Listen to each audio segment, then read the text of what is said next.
یہاں پہ بھی میں ایک بات کہنا چاہتا ہوں ایز اے پیرنٹ، ہم اپنا بیٹا خاص طور پہ ہم اپنے بیٹے کو سمجھتے ہیں کہ یہ ہمارا حصہ ہے اور اس کو ہمارے جیسے ہونا چاہیے، ہماری بات ماننی چاہیے، حالانکہ وہ بذات خود ایک ڈفرینٹ اینٹی ہے، ہماری تو تھوڑی سی جینز اس میں گئی ہوئی ہیں۔ He should live an independent life. یہ جو بہت زیادہ بندشیں آپ رکھتے ہیں، آپ اس کی زندگی میں لائک میرا بیٹا اور اس کی بیوی، they are individuals, they have a right to choose the way they want to live. ماں باپ کو اتنا ہی چاہیے کہ وہ صحت مند ہوں۔ اگر ہم افورڈنگ ہیں تو ہمیں تو پیسوں کی بھی ضرورت نہیں ہے،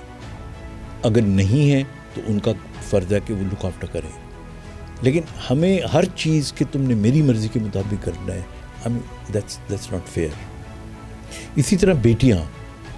بیٹیوں کے لیے میں ہمیشہ کہتا ہوں کہ جو بیٹیوں کی ماں ہوتی ہے، اس کو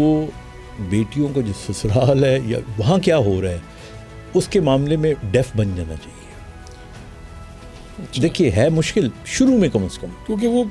کوئی نہ کوئی بات لے کے آتی ہیں، وہ بات وہ ہو سکتا ہے کسی اور کانٹیکسٹ میں لے کے آ رہی ہیں، آپ کو سمجھ کچھ ہو آپ کو سمجھ کسی اور طرح آپ ریئیکٹ کریں گے، وہ بیٹی کے ریئیکشن آئیں گے۔ تو میں نے اس میں بھی ایک فارمولہ بنایا ہوا ہے، وہ یہ ہے کہ پہلے شادی جب بیٹی کی ہوتی ہے تو پہلے 3-4 مہینے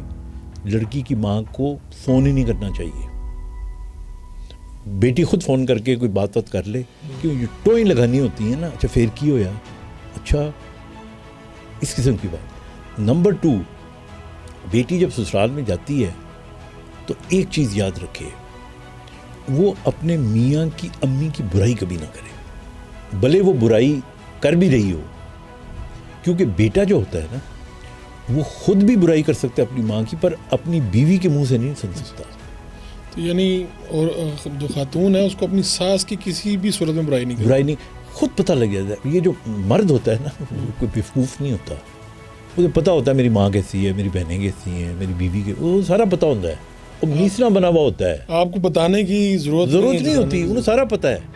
بلکہ جو کمپلین کر رہا ہوتا ہے نا وہ اس کے خلاف ہو جاتا ہے کہ یار کی ہر روز مجھے تو پتہ ہے گا۔ تو چھوٹے چھوٹے چھوٹی چیزیں اگر ان کے اوپر ہم